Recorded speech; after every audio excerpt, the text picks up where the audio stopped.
शांतनु ठाकुर जी, कीर्तिवर्धन सिंह जी, महाराष्ट्र के deputy CM Eknath Shinde जी, Ajit Pawar ji, shipping और दूसरी इंडस्ट्रीज से जुड़े लीडर्स, अन्य महानुभाव,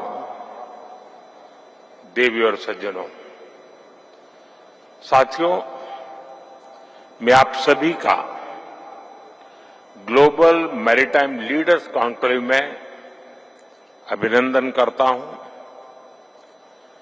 साल 2016 में मुंबई में ही इस आयोजन की शुरुआत हुई थी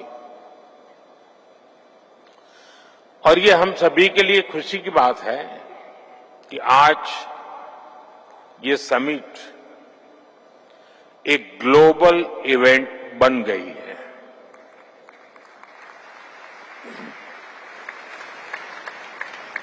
आज यहां इस कार्यक्रम में दुनिया के 85 से अधिक देशों की भागीदारी ये अपने आप में एक बहुत बड़ा मैसेज दे रही है।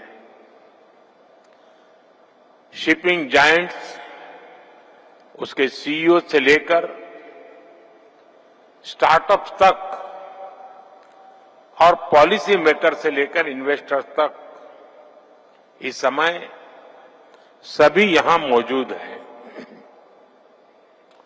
स्मॉल आइलैंड नेशंस के प्रतिनिधि भी यहां उपस्थित हैं। आप सभी के विजन से इस समिट की सिनर्जी और एनर्जी दोनों बढ़ा दी है।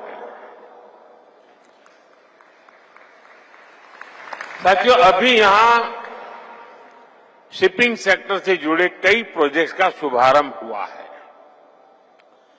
शिपिंग सेक्टर में हुए लाखों करोड़ रुपए के एमओयूज भी जारी हुए हैं। ये दिखाता है कि भारत के मैरीटाइम सामर्थ्य पर दुनिया का कितना विश्वास है। इस आयोजन में आपकी उपस्थिति हमारे कॉमन कमिटमेंट का प्रतीक है। साथियों, 21वीं सदी के इस कालखंड में भारत का मैरीटाइम सेक्टर तेज गति और ऊर्जा के साथ आगे बढ़ रहा है। खासकर साल 2025 भारत के मैरीटाइम सेक्टर के लिए बहुत अहम साल रहा है।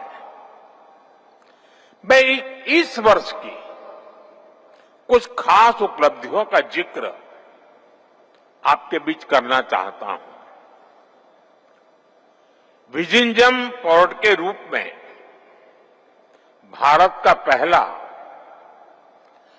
Deep water international transshipment hub अब ऑपरेशनल हो चुका है।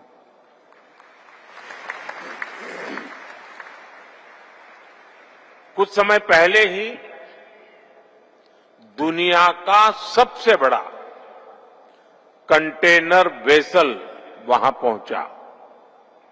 ये हर भारतीय के लिए गर्व का क्षण था। साल 24-25 में भारत के मेजर पोर्ट्स ने अब तक का सबसे अधिक कार्गो हैंडल करके भी नया रिकॉर्ड बनाया है। इतना ही नहीं, पहली बार किसी इंडियन पोर्ट ने megawatt scale indigenous green hydrogen facility शुरू की है और ये उपलब्धि हमारे कांडला पोर्ट ने हासिल की है। एक और बड़ा काम हुआ है जेएनपीटी में। जेएनपीटी में Bharat Mumbai container terminal phase 2 भी शुरू हो गया है। इससे इस टर्मिनल की हैंडलिंग कैपेसिटी दोगुनी हो गई है और ये भारत का सबसे बड़ा कंटेनर पोर्ट बन गया है। ये भारत के पोर्ट इंफ्रास्ट्रक्चर में सबसे बड़े एफडीआई की वजह से संभव हुआ है। इसके लिए मैं आज सिंगापुर के अपने साथियों का भी विशेष आभार व्यक्त करता हूं। साथियों, इस साल भारत के मैरीटाइम सेक्टर में नेक्स्ट जनरेशन रिफॉर्म्स के लिए भी बड़े कदम उठाए हैं। हमने 100 साल से ज्यादा पुराने कॉलोनियल शिपिंग लॉज को हटाकर 21st सेंचुरी के मॉडर्न और फ्यूचरिस्टिक लॉज लागू किए हैं। ये नए कानून स्टेट मैरीटाइम बोर्ड्स को एम्पावर करते हैं, सेफ्टी और सस्टेनेबिलिटी को बल देते हैं और साथ ही पोर्ट मैनेजमेंट में डिजिटलाइजेशन का भी विस्तार करते हैं। साथियों, द मर्चेंट शिपिंग एक्ट में हमने भारतीय कानून को इंटरनेशनल कन्वेंशन के साथ ग्लोबली अलाइन किया है। इससे सेफ्टी का भरोसा बढ़ा है, ईज ऑफ डूइंग बिजनेस को बेहतर बनाने में मदद मिली है, सरकार का दखल कम हुआ है। मुझे विश्वास है इन प्रयासों से आपका, हमारे इन्वेस्टर्स का कॉन्फिडेंस भी और अधिक बढ़ेगा। साथियों, तो कोस्टल शिपिंग एक्ट को इस तरह तैयार किया गया है कि ट्रेड और आसान हो सके। ये सप्लाई चेन सिक्योरिटी को मजबूत करता है, साथ ही इससे भारत की लंबी कोस्टलाइन पर बैलेंस डेवलपमेंट सुनिश्चित करेगा। ऐसे ही one nation one port process, port से जुड़े प्रोसीड्यूर्स को भी स्टैंडर्डाइज करेगा और डॉक्यूमेंटेशन का काम भी काफी कम हो जाएगा। साथियों, शिपिंग सेक्टर के ये रिफॉर्म्स एक प्रकार से बीते एक दशक की हमारी रिफॉर्म्स जर्नी का कंटिन्यूएशन है। अगर हम पिछले 10-11 वर्षों को देखें तो भारत के मैरीटाइम सेक्टर में जो परिवर्तन आया है वो ऐतिहासिक है।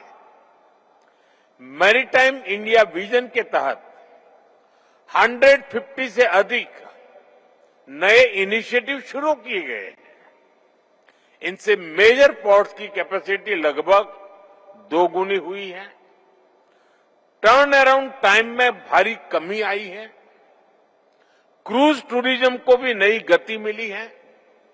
आज इनलैंड वाटरवेज पर कार्गो मूवमेंट में 700% से ज्यादा बढ़ोतरी हुई है।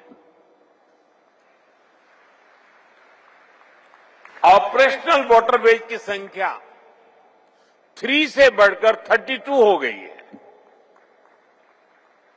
हमारे पोर्ट्स का नेट एनुअल सरप्लस भी एक दशक में 9 टाइम्स इंक्रीज हुआ है। साथियों, हमें गर्व है कि आज भारत के पोर्ट्स डेवलपिंग वर्ल्ड के सबसे एफिशिएंट पोर्ट में गिने जाते हैं। कई मामलों में तो वो डेवलप वर्ल्ड के पोर्ट से भी बेहतर प्रदर्शन कर रहे हैं। मैं आपको कुछ और आंकड़े देता हूं।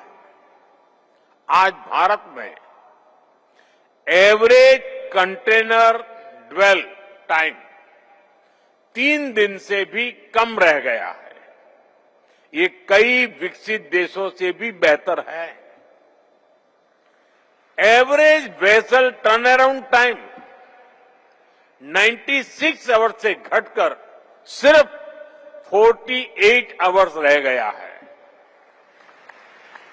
इससे भारतीय पोर्ट्स ग्लोबल शिपिंग लाइन के लिए और अधिक कॉम्पिटिटिव और अट्रैक्टिव बन गए हैं। वर्ल्ड बैंक के लॉजिस्टिक परफॉर्मेंस इंडेक्स में भी भारत ने काफी अच्छा सुधार किया है।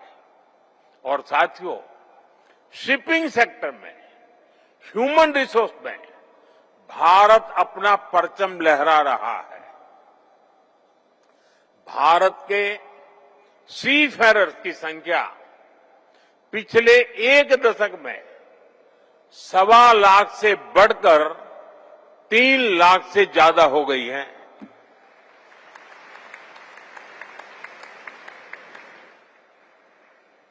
आप दुनिया के किसी भी समुद्री तट पर जाएंगे तो कोई न कोई शिप होगा जहां कोई न कोई भारतीय सीफेरर आपको मिलेगा। आज भारत सीफेरर की संख्या में के मामले में दुनिया के टॉप 3 देशों में आ चुका है।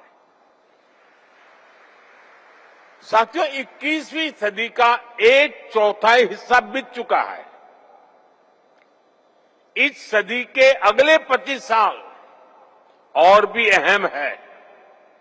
इसलिए हमारा फोकस ब्लू इकोनॉमी पर है, सस्टेनेबल कोस्टल डेवलपमेंट पर है। हम ग्रीन लॉजिस्टिक्स, पोर्ट कनेक्टिविटी और कोस्टल इंडस्ट्रियल क्लस्टर पर बहुत जोर दे रहे हैं। साथियों, शिप बिल्डिंग भी आज के भारत की टॉप प्रायोरिटी में है। एक समय था जब भारत दुनिया के शिप बिल्डिंग का बहुत बड़ा सेंटर था। यहां से अजंता केव्स बहुत दूर नहीं है। वहां आपको 6th सेंचुरी का एक चित्र दिखेगा। इसमें एक 3-मास्टेड शिप का डिजाइन आपको मिलेगा। आप कल्पना कर सकते हैं 6th सेंचुरी के चित्र में 3-मास्टेड शिप का डिजाइन, और ये डिजाइन इसके सदियों बाद दूसरे देशों ने इस्तेमाल करना शुरू किया। सदियों का फासला था। साथियों, भारत में बने शिप ग्लोबल ट्रेड का अहम हिस्सा हुआ करते थे। फिर हम शिप ब्रेकिंग के क्षेत्र में आगे बढ़े। अब भारत फिर से शिप मेकिंग के क्षेत्र में नई ऊंचाइयां छूने के लिए अपने प्रयास तेज कर रहा है। भारत ने अब लार्ज शिप्स को इंफ्रास्ट्रक्चर एसेट्स का दर्जा भी दे दिया है। ये पॉलिसी डिसीजन इस कार्यक्रम में मौजूद सभी शिप बिल्डर्स के लिए नए रास्ते खोलेगा। इससे आपको फाइनेंसिंग के नए विकल्प मिलेंगे, इंटरेस्ट कॉस्ट घटेगी और क्रेडिट की सुविधा आसान होगी। और साथियों, इस रिफॉर्म को गति देने के लिए सरकार भी लगभग 70,000 करोड़ रुपीस इन्वेस्ट करेगी। इससे डोमेस्टिक कैपेसिटी बढ़ेगी, लॉन्ग टर्म फाइनेंसिंग को बढ़ावा मिलेगा, ग्रीनफील्ड और ब्राउनफील्ड शिपयार्ड का विकास होगा, एडवांस मैरीटाइम स्किल तैयार होगी और युवाओं के लिए लाखों जॉब जनरेट होगी, और आप सभी के लिए भी इससे इन्वेस्टमेंट के नए रास्ते खुलेंगे। साथियों, ये धरती छत्रपति शिवाजी महाराज की भूमि है। छत्रपति शिवाजी महाराज ने न केवल समुद्री सुरक्षा की नींव रखी, बल्कि अरब सागर के ट्रेड रूट्स पर भारतीय सामर्थ्य का परचम भी फहराया था। उनके विजन ने हमें दिखाया है कि समुद्र केवल सीमाएं नहीं, अवसरों के द्वार भी होते हैं। आज भारत उसी सोच के साथ आगे बढ़ रहा है। साथियों, भारत आज ग्लोबल स्तर पर सप्लाई चेन रेजिलियंस को मजबूती देना चाहता है। हम वर्ल्ड क्लास मेगा पोर्ट्स के निर्माण में जुटे हैं। यहां महाराष्ट्र के वाढवण में ही 76,000 करोड़ रुपए की लागत से नया पोर्ट बनाया जा रहा है। हम अपने मेजर पोर्ट्स की कैपेसिटी को 4 गुना बढ़ाने के लिए काम कर रहे हैं। हम कंटेनराइज कार्गो शेयर में भी भारत का हिस्सा बढ़ाना चाहते हैं और इन सभी लक्ष्यों की प्राप्ति में आप सभी हमारे अहम पार्टनर हैं। हम आपके आइडियाज, इनोवेशंस और इन्वेस्टमेंट का स्वागत करते हैं। आप भी जानते हैं, भारत में पोर्ट्स और शिपिंग में 100% एफडीआई की अनुमति है। अभी पब्लिक प्राइवेट पार्टनरशिप तेजी से बढ़ रही है। Make in India, make for the world, इस विजन के तहत इंसेंटिव्स भी दिए जा रहे हैं। हम स्टेट्स को भी प्रोत्साहित कर रहे हैं कि वे इन्वेस्टमेंट को आकर्षित करें। इसलिए आप सभी अलग अलग देशों के इन्वेस्टर्स के लिए भी भारत के शिपिंग सेक्टर में काम करने का, अपना विस्तार करने का यही समय है, सही समय है।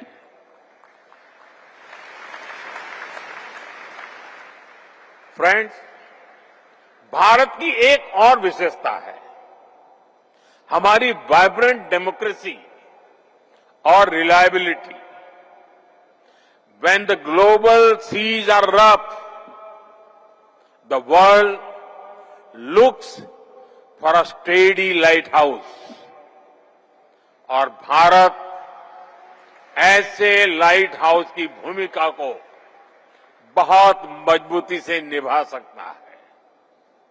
ग्लोबल टेंशंस, ट्रेड डिसरप्शंस और शिफ्टिंग सप्लाई चेन्स के बीच भारत स्ट्रेटेजिक ऑटोनॉमी, पीस और इंक्लूसिव ग्रोथ का प्रतीक है।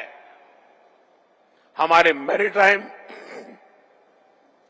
और ट्रेड इनिशिएटिव्स इसी बड़े विजन का हिस्सा है। इसका एक उदाहरण है India middle east Europe economic corridor. ये ट्रेड रूट्स को फिर से डिफाइन करेगा। ये क्लीन एनर्जी और स्मार्ट लॉजिस्टिक्स को बढ़ावा देगा। साथियों, आज हमारा फोकस इंक्लूसिव मैरीटाइम डेवलपमेंट पर भी है। ये तभी संभव है जब स्मॉल आइलैंड डेवलपिंग स्टेट्स और लीस्ट डेवलप्ड कंट्रीज को टेक्नोलॉजी, ट्रेनिंग और इंफ्रास्ट्रक्चर के माध्यम से सशक्त बनाया जाए। Climate change, supply chain disruption, economic uncertainty और मैरीटाइम सिक्योरिटी, हमें मिलकर इन सभी का सामना करना होगा। साथियों, आइए हम सब साथ मिलकर पीस, प्रोग्रेस, प्रॉस्पेरिटी को और तेजी से आगे बढ़ाएं। एक सस्टेनेबल फ्यूचर का निर्माण करें।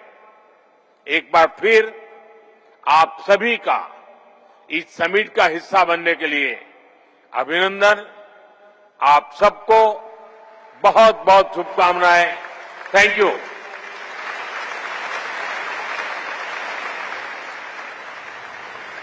तो On प्रधानमंत्री नरेंद्र मोदी ने मैरीटाइम कॉन्क्लेव को संबोधित किया और इस दौरान 85 देशों के 1 लाख प्रतिनिधि आए थे और प्रधानमंत्री नरेंद्र मोदी ने भारत की बढ़ती समुद्री ताकत का जिक्र किया और उन्होंने सभी जो सीईओज थे, जो निवेशक हैं, उनसे अपील की कि भारत में पोर्ट और शिपिंग सेक्टर में बहुत तेजी से आगे भारत काम कर रहा है। ऐसे में आप लोगों के पास भी अवसर है, मौका है। यहाँ पर 100% FDI है और आप भारत में इन्वेस्ट करके, निवेश करके आप भी अपने शिपिंग सेक्टर को विस्तार दे सकते हैं और इसके लिए दरवाजे खुले हैं। तो यहाँ पे आप देखिए 4 दिन तक चलने वाला एक कॉन्क्लेव है और इसमें दुनिया भर के करीब 85 देश आए हैं, मैरीटाइम सीईओज आए हैं और जिसमें समुद्री सुरक्षा और उसके विस्तार पर चर्चा की जा रही है। करीब 350 वक्ता हैं जो अपने अपने वक्तव्य देंगे।